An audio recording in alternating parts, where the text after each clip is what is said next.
and students. I'm Isaiah Collins, your Student Government Association's Vice President, and it is a privilege to welcome you to today's event. Straight Talk with Dr. T provides a unique opportunity for alumni to engage with our president for the purpose of students learning about the opportunities Kahoma provides. Kahoma can change the trajectory of your life if you take advantage of the resources and systems of support offered. Each person a part of this panel today has wealth of experiences and knowledge to share. To our panelists, welcome back to campus. And thank you for taking the time out of your busy schedules for us to learn from you. Now we're in the hands of our president of the town. Student this is, y'all give him a hand.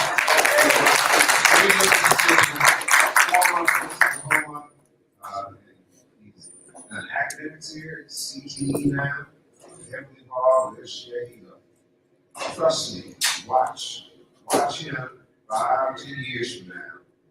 He's destined for continuing the great legacy that's been established here. He's going to do great things in great places. So, everybody's okay? Oh, yeah. All right, then. Well, good. So, I am excited. This is Cultural Awareness Week. I'm excited to have each of you here today, particularly these guests that are really home folk. They're from here. And just really want to take time out. Well, I'm going to tell you, I'm going to be honest with you. I just want to be able to wear a shirt suit. I know it's my little copy today, but they got these very seriously. We're excited about our panelists that we have here today, and they have their own little story. So what I want to do, just as a kind of an icebreaker, they would introduce themselves to you. Probably already know many of them, not all of them. Introduce themselves to you. They don't have to tell what year they graduated, but they would just start by doing that and just tell them maybe, or they can tell us rather. Perhaps what was one of their most favorite teachers that was here when they were here as a student, and then we kind of open it up with that one there. So we'll start with the person that's already, she grew up on this campus, still lives on this campus. Start with this person right here. Good morning. Good morning. My name is Marsha Martin Gatewood. I am a career tech counselor currently, but as Dr. Towner said, I did grow up on the campus of Kahoma Community College and Agriculture High School. I am an Agriculture High School graduate as well as a Kahoma graduate. I am the third president. Dr. Kim Martin is my father, and like Dr. Towner said, I never miss. Good morning, everyone. Good morning. Good morning. Good morning. My name is Orlando Payton. I'm a native of Clarksville. I'm a proud graduate of Humanity and Kahoma Community College. Like Marsha, I grew up on this campus. I was traveling out here all the time with my godfather, late A.B. White, and he was also my football coach here. While at Kahoma, I had the opportunity to serve as SGA president and NAACP president and social science club president as well. So Kahoma is my home. After I graduated from Kahoma, then I also returned back to college, and I worked as a career services and placement coordinator. Then I went over to the Office of Financial Aid, and I was a federal work study and service financial aid counseling there. So I'm so happy to be back here at home with you guys. And currently, I serve as our city legislature as a representative for District Number 26, Kahoma and Baltimore counties. But I serve the entire Delta and the entire state of Mississippi. So I'm happy to be back home. Good morning. How you all doing? Good morning. My name is Albert Bush. I am a graduate of National Santa Clara High School, and then after that, I'm matriculated here, where I didn't physically grow up on the campus like they used to did, but when I got here, I grew up, if you understand what I'm saying. I was also a member of the SGA my freshman year. I was RA, and I was his student.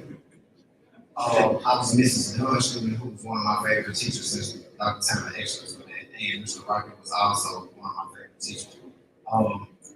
In my sophomore year, I was blessed to become the SGA president that year, and we did great things. And I'll leave it at that.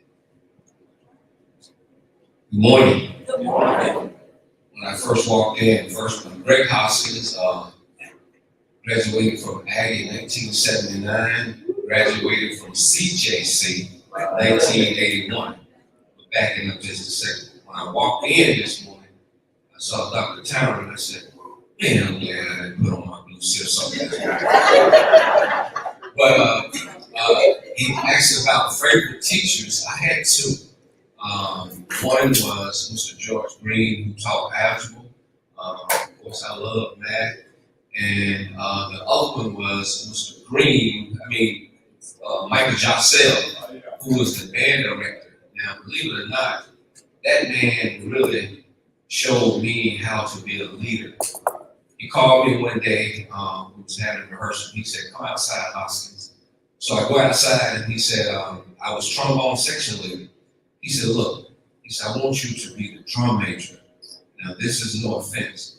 And I said, well, I said, I don't like the stigma of drum major. I said, now, if I'm going to be a drum major, I'm going to be a man about it. And he said, that's what I want. I said, okay.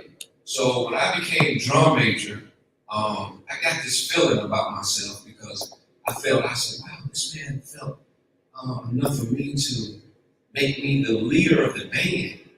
And at that point in my life, all honesty, right here at Oklahoma Community College, CJC back then, I said, man, I feel like I'm a leader. And I got that from Reverend Jossell, and I really thank him for that.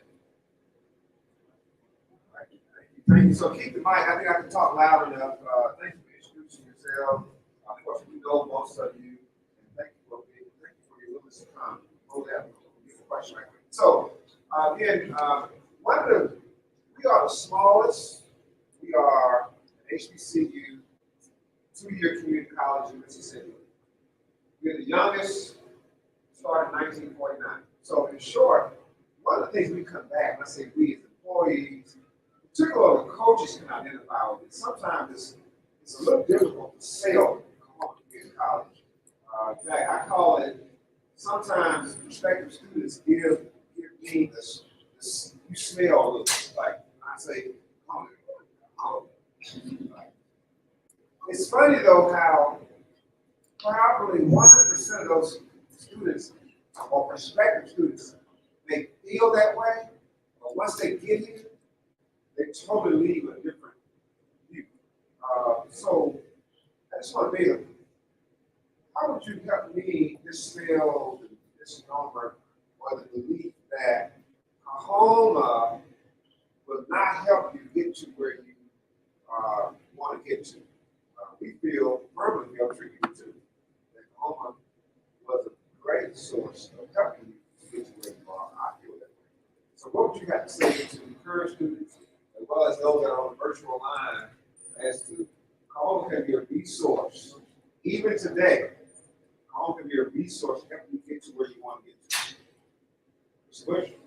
So for me to answer that question, I will say what I say to everyone that I come in contact with when I tell them about home.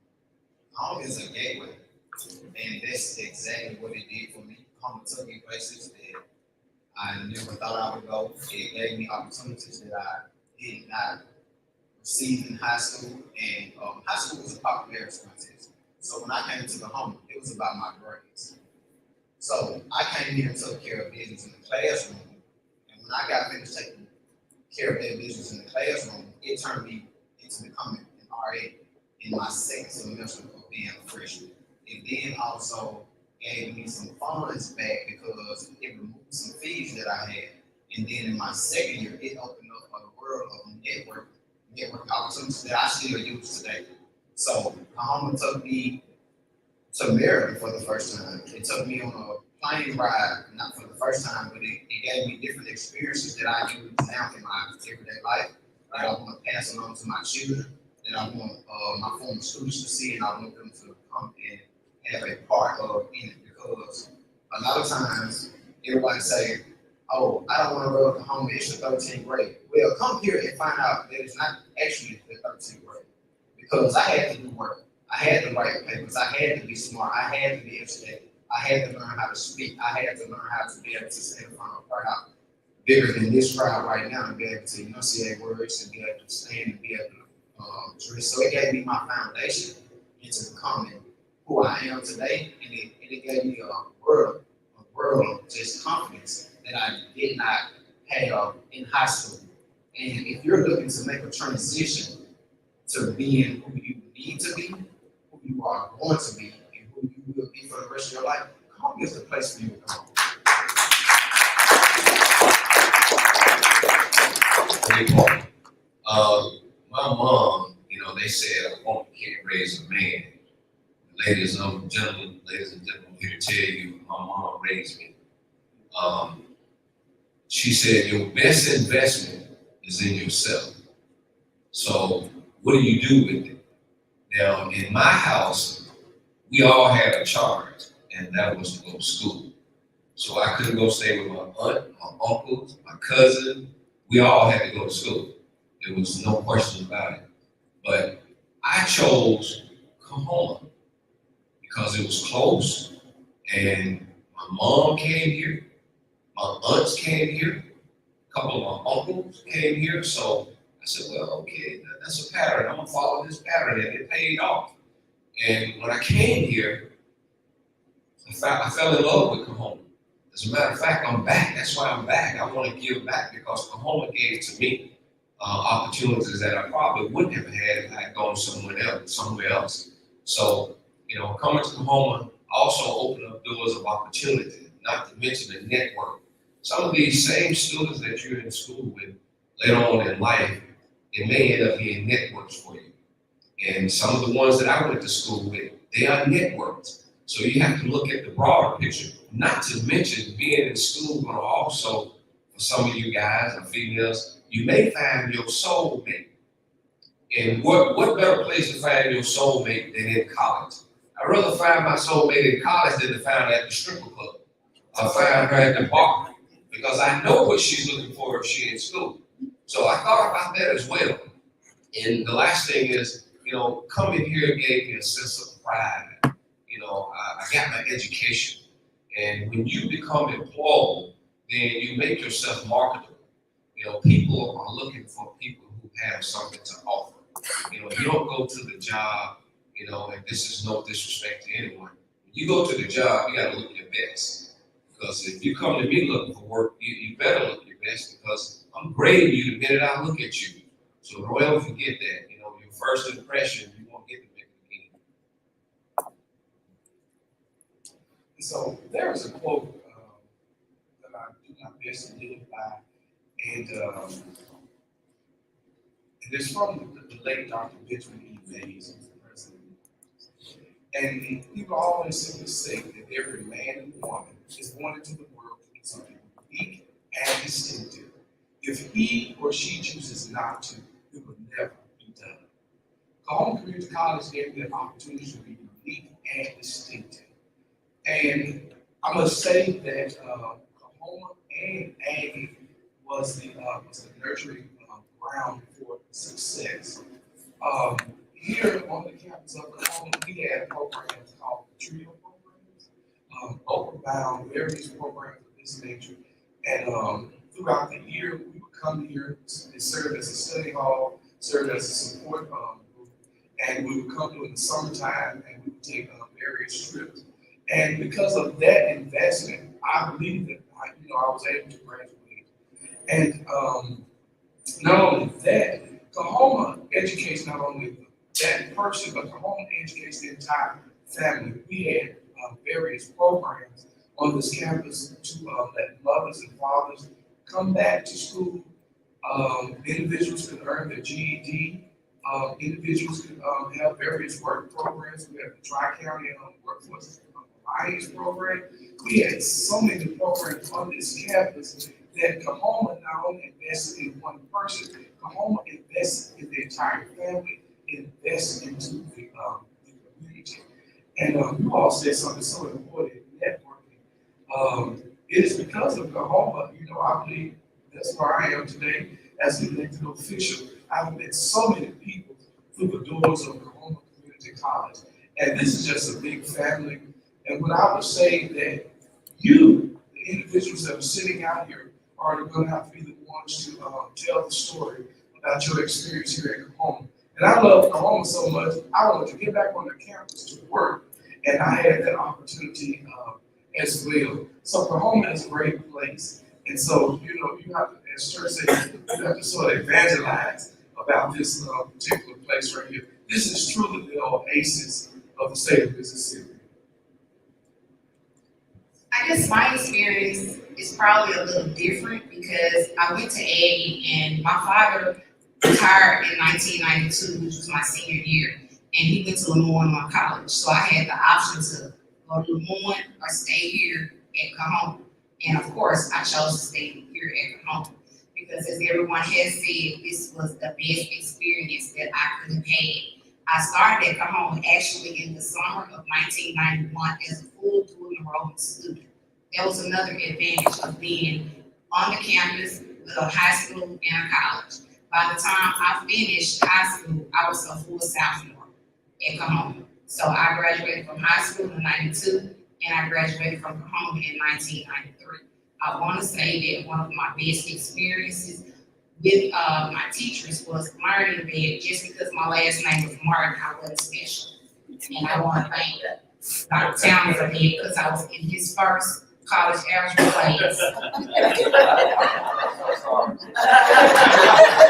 Dr. Towner and my brother were college roommates, so I still had to learn again, you're not special.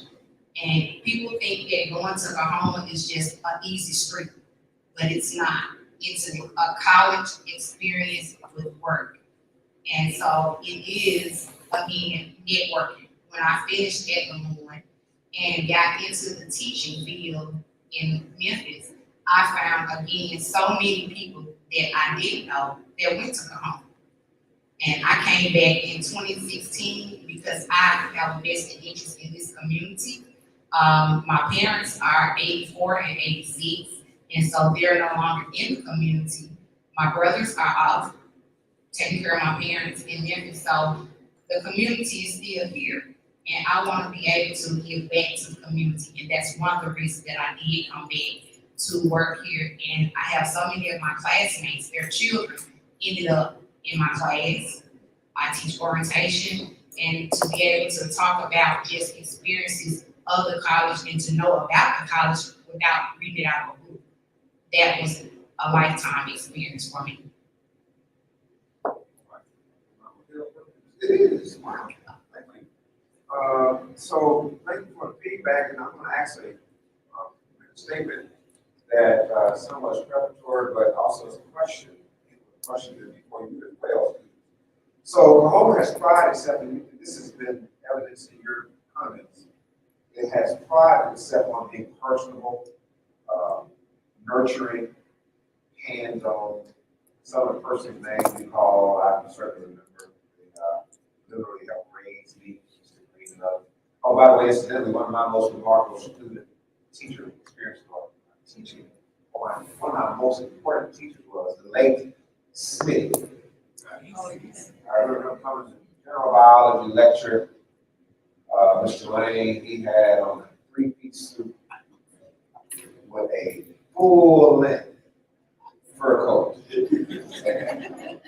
with a ring on every finger and a roll-out on both wrists. Now, y'all get the rapper started both wrists. He came to that man and took off that. I had never seen a coat like that. I said, my goodness, sacrifice of the name. He took off that big coat, hung that coat, that white lab coat. It was lab. It wasn't even, it was lab. 1 hour lab, basically. And we went to work. And I said to myself, I ever get to a point where I can't wear down one Rolex. That's too much. But very, very, very intelligent. So, in order to remain relevant, I'm just borrowing something from Warren Buffett. You may know him. He says he looks for institutions and organizations that are always energetic, not stale,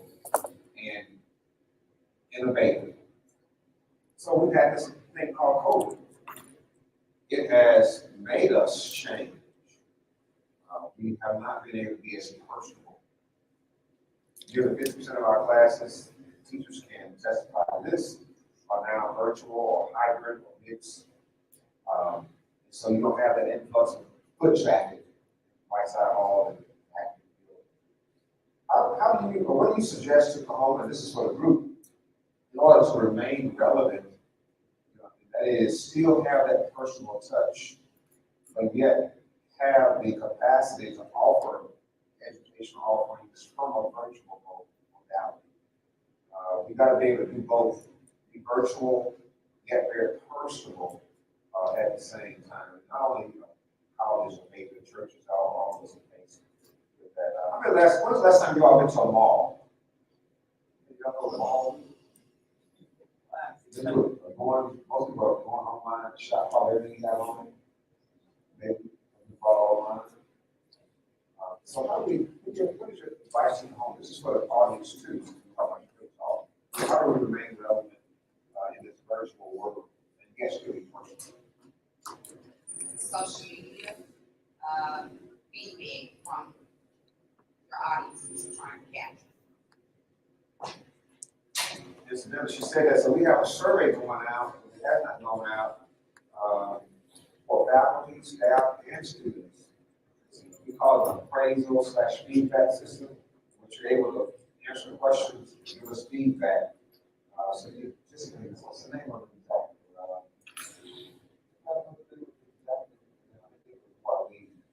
Check the email boxes, students, if not students, definitely. I think it's Trellis, that's what it is, Trellis. Have you ever got that now? Trellis, but that's a great way to get feedback. Give us feedback, yeah. So I think to remain relevant in this culture and the adjustments that we've had to make, we have to keep those same things in place, but you have to create a need for us to come to it. So therefore, you still need to be flexible enough to have that Zoom meeting, all those things. But when you go to the mall, you get you have the opportunity to touch the clothes. You get to see how the fabric is going to look. You get to try it on. So for Kahoma to be able to consistently continue to make this transition, you have to be able to see Kahoma. That's with the social media. You have to be seeing all of the community, regardless if you serve them or not. And then you need to be able to touch the home as well. So for the high school students, you need to provide a need for them to come to campus. And also, I'm gonna make this suggestion because it's going out there for a while. I think to get the foot traffic up, I think the target needs to be 11th grade students. They want to go into your nursing programs. They want to go into your respiratory programs because of those technicals, because the world is going towards the entrepreneurial side. So what you need to do is you need to reach them before they try to reach someone else. And so you need 18 to get into the nursing program for LPN and a 19 for the RN program. And RNs or LPN students here. Sorry. So what you need to do is, the reason I'm saying you need to reach your 11th graders because you can still make an impression on them. So if you can say, we're going to provide you the opportunity to take a TAID test and to take a pre-break for the nursing program, then they're saying, Kahoma came and touched me. Kahoma, I see Kahoma coming. So now, therefore, I'm drawn to Kahoma because no other school is going to open that opportunity up to the 11th grade class. So I think we should be first grade. And one more piece, and Dr. Tammy, we are working on this. We need new facilities on campus and our second dormitory. And so we've been working on that. We had the opportunity this year to bring $7 million on campus. So Say that again. Like the preachers want there. yeah, we brought back $7 million to start a new dormitory. So we'll continue that process on so we can get those monies to build the dorms. He's been modest, Brother Harvey. He and the Lord brought himself. It's a lot of moolah to remain relevant. I think we're already doing it time.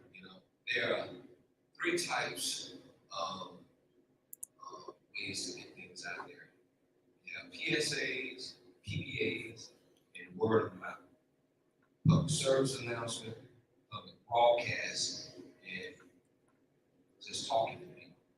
So in order for Kahoma to be renowned, stay on the forefront, we have to continue like the billboards that we have. We use the digital billboard because this is a technological world now. Everything is tech. I mean, my granddaughter, 9 years old, can work with a cell phone better than I can. So that's the way we're going now. So, I mean, of course, we know that a lot of the baby boomers are afraid of technology. It's a paradigm. They don't want to make that change, but that's just the way we're going now. But I wanted to add this one point too. I think Brother Bush had mentioned about traveling with the SGA. I had been to Michigan because that's where most of my family is. I made my first trip to New Orleans, Louisiana, just by being a student on campus here at CJC during that time. And that was an experience that I would never forget. So, don't think just because you don't go to a junior college or community college, when you first start out, you're not going to enjoy college, because you can. People, I heard when I was getting ready to go to school, man, you need to go to the university first. You don't need to go to no junior college. That's a waste of time. It's not a waste of time. That's a foundation. And a lot of us need junior college experience before we get that university experience, because we can't handle it. That's a good point. You made several good points, but I want the students to know too, for that transfer.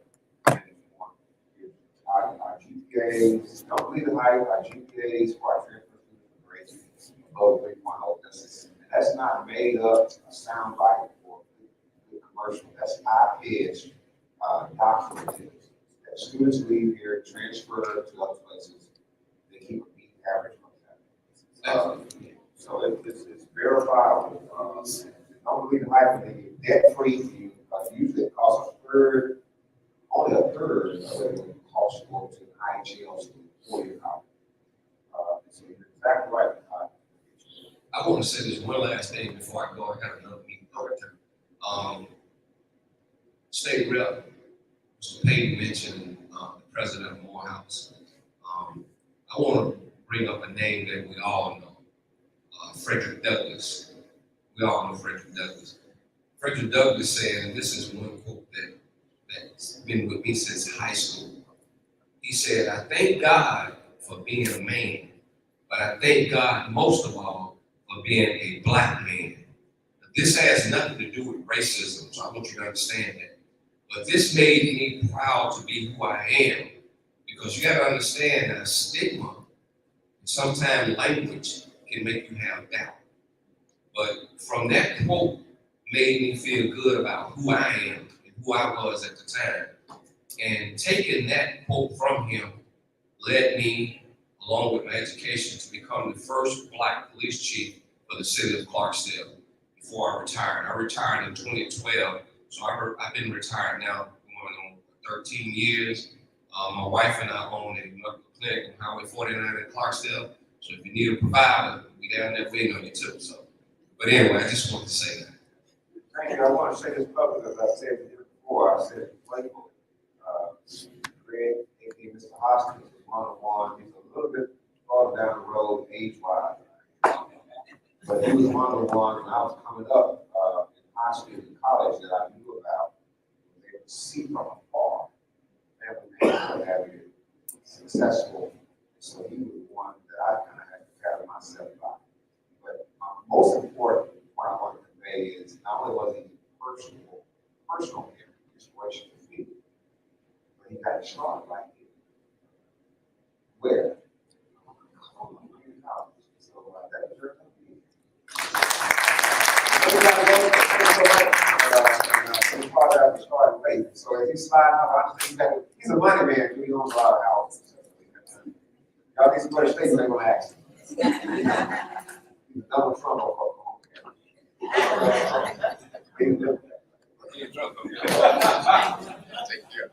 So, But I do want to add also, Mr. Bush said that you need to be relevant to the 11th graders. It's not just the 11th graders. You actually need to start in the elementary schools. We went to a career fair at Brown Elementary last week, the CCC department, and it was such an awesome experience to see the interested faces. We gotta start young to keep it going.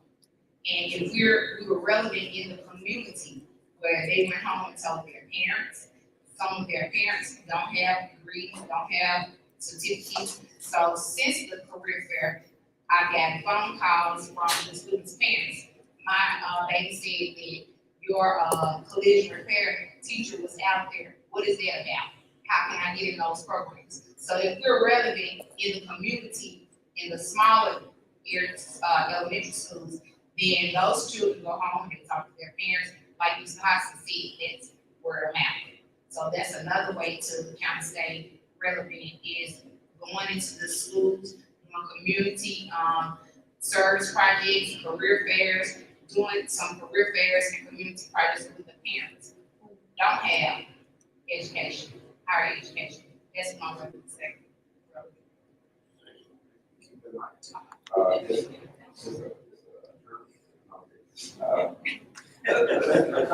So we're almost about to slide off, but I do want to ask one more question to the group and to my panelists.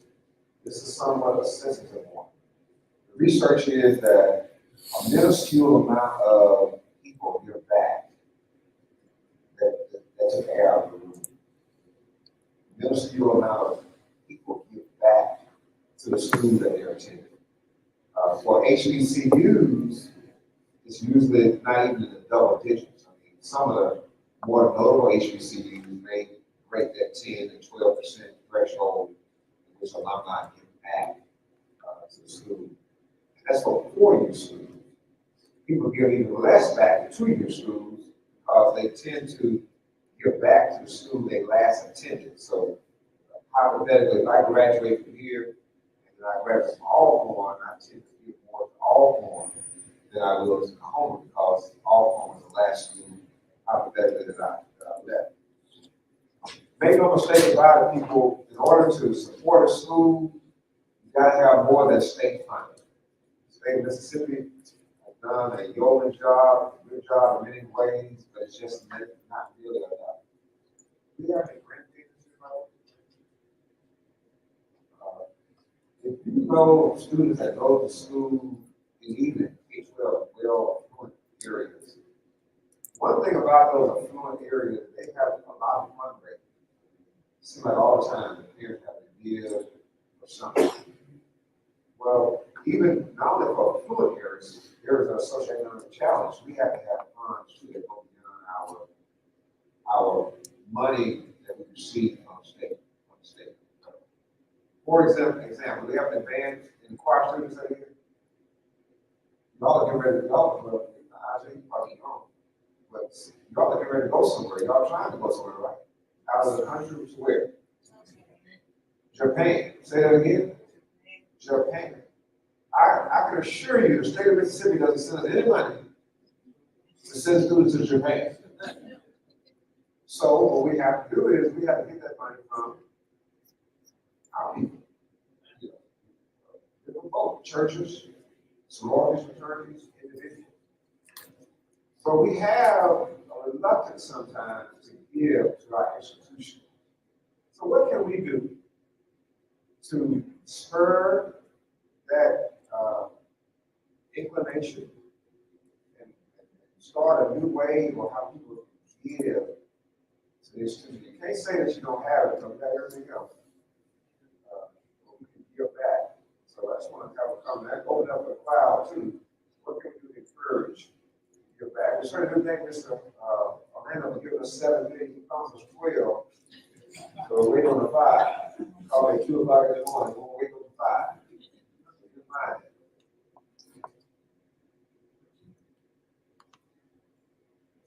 Yes, I'll start with, first thing we need to do to encourage individuals to give is always continue to tell the story, the success stories of. I am a giver, alumni institution, I give, I participate, alumni, participate in the scholarship program, we have student affairs, we have various things, and things of that nature. It's just always tell the story. Try to see it first. So, Delta State does this thing, like, once a quarter. They send out a letter with, you're an alumni, we want X, Y, and Z to keep going. And you can help us by doing this amount, this amount, this amount, this amount. And then just recently I received a Black alumni letter in the mail, and there's a package that comes along with it. So you can get step show tickets, entrance into the game, you can get X, you can get Y, and you can get Z. So if we're not doing that, we need to start doing that. Because if I'm not sending out a correspondence, I cannot expect a response to come in. So maybe we need to look at sending out a correspondence to as many alumni as possible. And then we will start seeing an influx of response to be able to help have a hedge fund to be able to help the band go where the band would like to go. The choir may not be able to pay it all, but we may be able to pay something because there's always going to be someone that's in need. Maybe we can pay for one or two people to go to pay. And, we can help the basketball team do this and the football team do X, Y, and Z. And so I think that's what we should start. also other various fundraisers, brainstorm to see what individuals like for all, for North Delta, we have a drawdown. There may be something from home they want to do, annual drawdown. Home they want everyone to follow. We have live spring, various things of that nature. Incentives, do feedback from the community as well to see, from the alumni, to see what's popular, what was in essence sale, and that will be a part of your fundraising.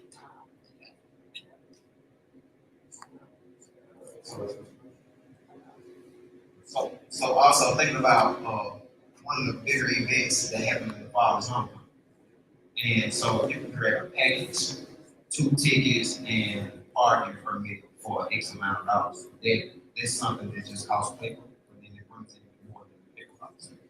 So because when you get here, you can just show, hey, this is my parking pass, and the guard at the gate can say, hey, listen, you're going this way, you're going that way. So therefore, it makes it an easier transition. So if you, like you said, if you create a need, then I'll come and buy it, I'll be a part of it. So Dr. I would like to start. In my 7.5 years of serving on the New York State University National Alumni Association as a Black alumni, I would just offer that it is important to think about what the value proposition is for the individual that receives it. It's beautiful to see that they'll take it to the point down there. The Black alumni community is a package. But there are so many different things that are occurring. There are so many different giving opportunities that are actually occurring. So part of this could be, there could be a fundraiser advance fund. There could be a alumni. So there are those type of opportunities. I'm just saying the most important thing is to think about what is the value proposition for the individual that's receiving their letter. public institution.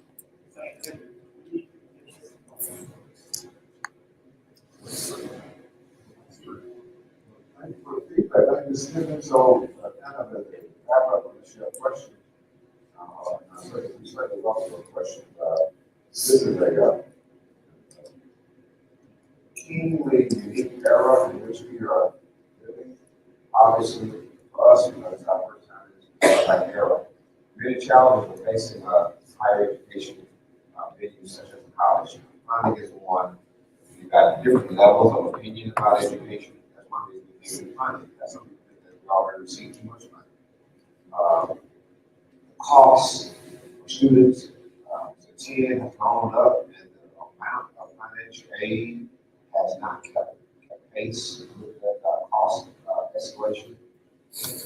Retirement costs, paying faculty and staff to visit on the institution side, yet still faculty members in community colleges still pop out for K-12. The level certification and receive a higher pay.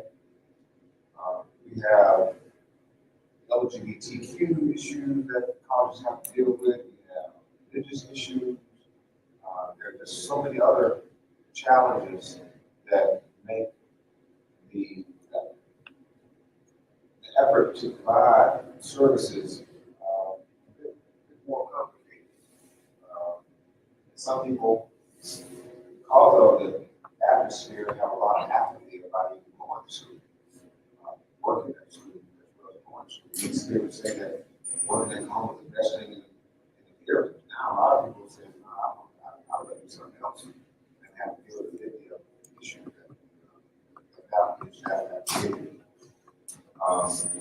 so this kind of I applaud students for attending enrolling because we've borrowed something from Dr. Hill Lackey, the world is unfair. The best way to try to make an unfair world livable is to try to get an education. Don't take away unfairness, but it'll help you deal with some of the unfairness that you're going to have to deal with in the world. So we also applaud faculty and staff too for doing what you do. Glamorous work that you do in a time that is so important. Oh my goodness. And do this without having to faculty and staff. Thank you, panelists, for coming as well. Doing a good time. To come, Mr. Person, you're 7th grade? I'm getting old. I will say, I was a 29-year-old principal with a bunch of keys, kind of like I am now. I didn't know what I was doing. In my 7th grade. And I certainly apologize for Miss Marshall. I know I crippled her as an algebra teacher. Why she won't have her questions. So I apologize for malpracticing. So again, thank you, Mr. Orlando Pate, for bringing home the baby. You just raised on $5 more million. Can I get away with somebody? Yeah. 17, $10 more million. Try to do out 2 minutes bid. Students, y'all have any questions? Y'all apply? Like, applicants, I have one applicant. He is a shy on the ball. Any questions? Oh, wow. Well, thank you for student service and things done tonight. We certainly appreciate your staff. Y'all give them a hand.